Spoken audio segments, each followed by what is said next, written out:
This morning on DC News Now, heat and humidity still with us for the day today. Mid to upper 90s for highs, but those feels like temperatures nearing the triple digits yet again, and also the threat for some scattered afternoon storms. Latest details on timing of those next. Breaking news, gun down. What DC police are saying this morning about the victims in a double shooting. And search and seizure, why the FBI raided the Florida home of former President Trump and the items that were removed.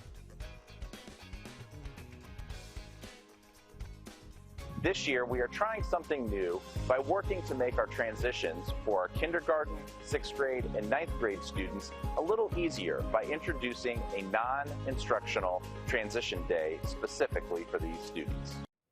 And school is in session for Stafford County students. Today is Transition Day to give those incoming students a day to adjust to their new surroundings. Students will have the opportunity to get to know their bus routes, teachers, and peers.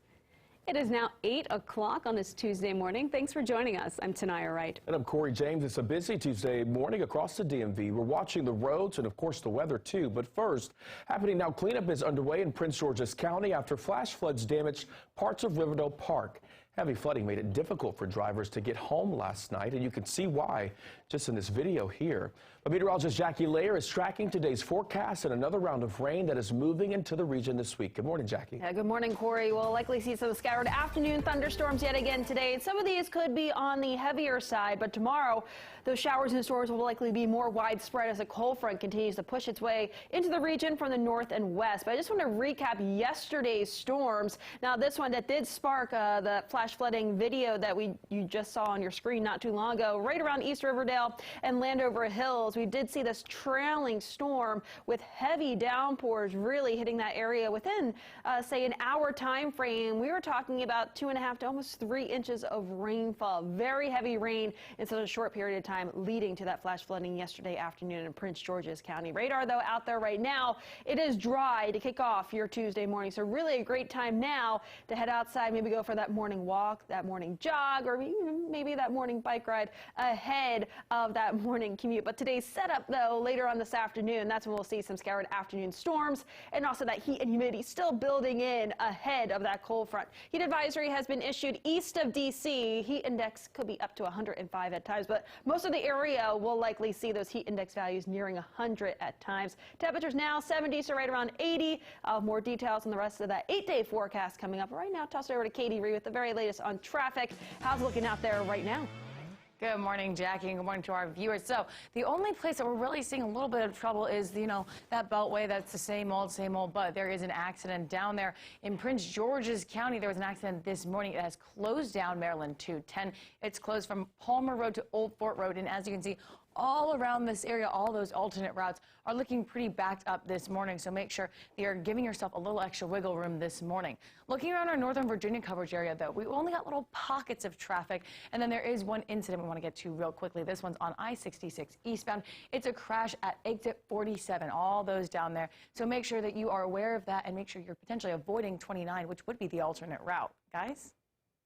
Thank you, Katie. Well, breaking now, kids caught in the crossfire. Yeah, those bullets injuring a teenager and baby in northeast D.C. It happened in the Benning Road corridor. Our D.C. News Now's Lex Juarez is live at police headquarters this morning. Lex, what are police saying about all of this? Corey, tonight I've been checking in with police this morning to find out more about this ongoing investigation. They tell me that the victims are a 3-year-old girl and a 13-year-old boy, and police say that they found both of them who had been shot in the 700 block of 18th Street Northeast just around 9 o'clock last night. And we have video from this scene. Our contributor Larry Calhoun with DC Real Time News went out to the scene last night. He says both kids had non-life-threatening injuries. The teenager was shot in the leg and the toddler had a graze wound. Right now, police are still working to find out exactly what happened and name a suspect.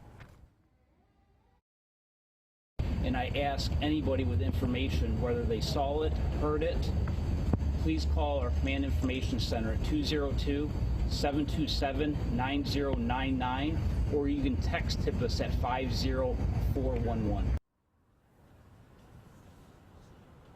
Well, this shooting comes as the community is actively working to curb gun violence in the city.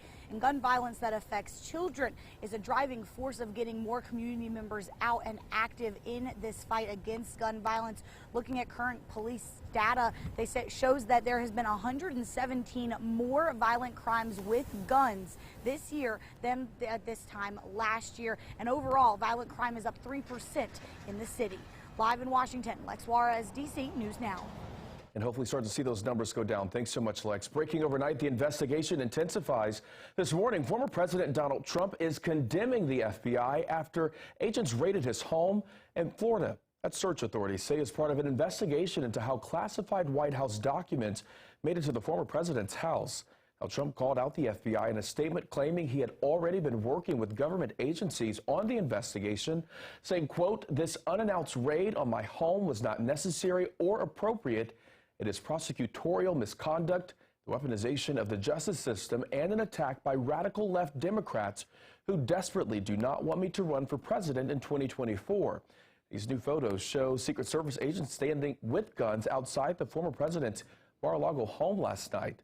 News Nation reporting agents spent more than 9 hours executing the search warrant. Now, this is what we know so far this morning. Sources tell News Nation that Secret Service was not notified about the raid until about an hour before it started.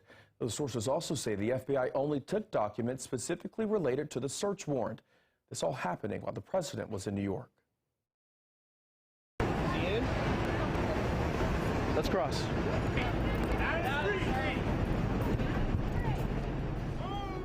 And this video here showing you the activity outside Trump Tower as the president left the building and got into an SUV that you can see taking off there. At this point, it is not clear what he was doing and where he was going in that SUV. The story is still developing, and we will bring you the very latest right here on DC News Now.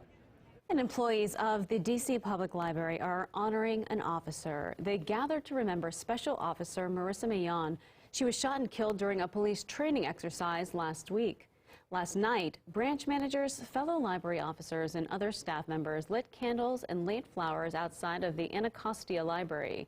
Colleagues say she worked tirelessly for her son and describe her as irreplaceable.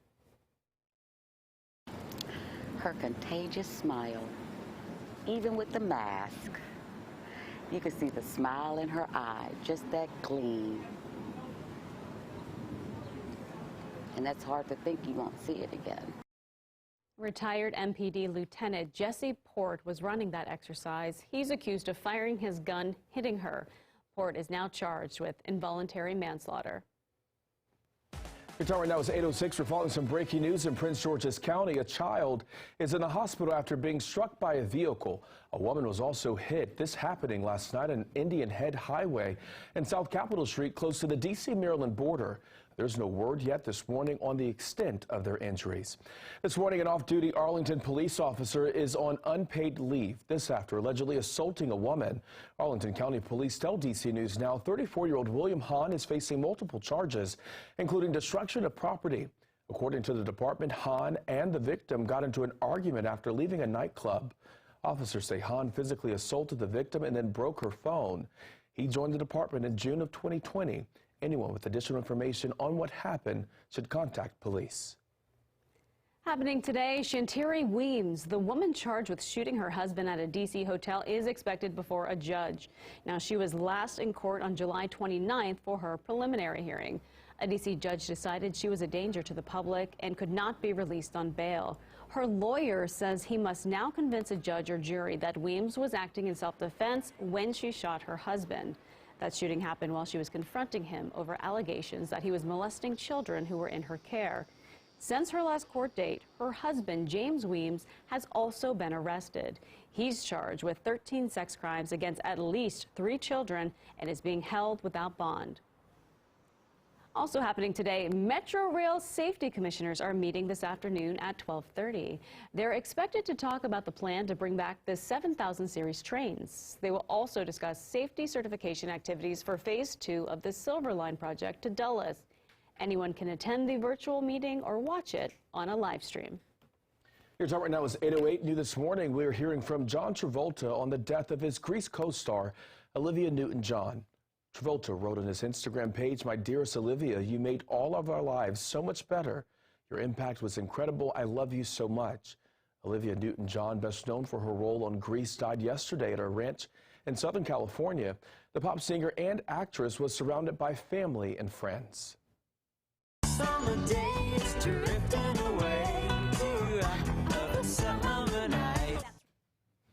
And Newton-John, who won 4 Grammys, played the role of Sandy Olsen in Grease. She also had 2 #1 albums in the 1970s. While it is unclear how she died, Newton-John battled breast cancer for about 30 years. She was only 73.